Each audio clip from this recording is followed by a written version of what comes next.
To earnings now, Coke was a big loser on Wall Street today. In fact, it suffered its biggest decline since 2008 after the company said it expects sales to slow this year.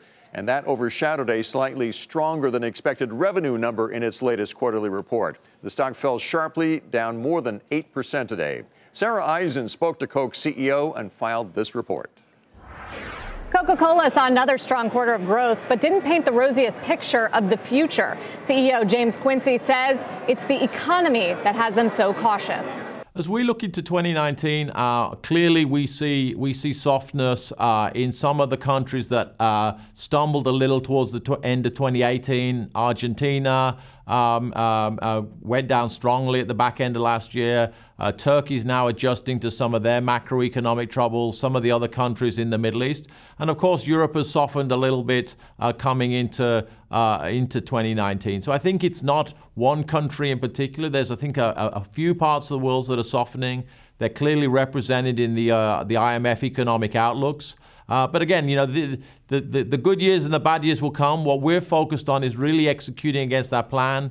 We've got good brands, good marketing, good innovation, and our bottling system is executing. Coca-Cola's underlying business is strong, fueled by double-digit growth in Coke Zero Sugar, a return to growth for Diet Coke after years of underperformance, alternative sparkling waters like Topo Chico, and experimentation with new flavors like Blueberry Acai Diet Coke and a brand new version of Coca-Cola, Orange Vanilla. I think around the world you're seeing consumers more interested in personalization, more interested in trying new flavors of brands they love. And so you see that in the US with new flavors on Coke, new flavors on Diet Coke. Clearly it's been part of helping stabilize the Diet Coke business along with packaging and some great marketing.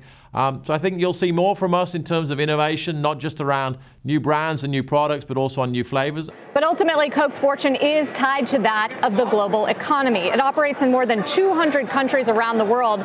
Therefore, the strength of the US dollar does weigh on those profits when brought back home. And if the economy turns in places like emerging markets, Coca-Cola feels it on the spending side. For Nightly Business Report, I'm Sara Eisen.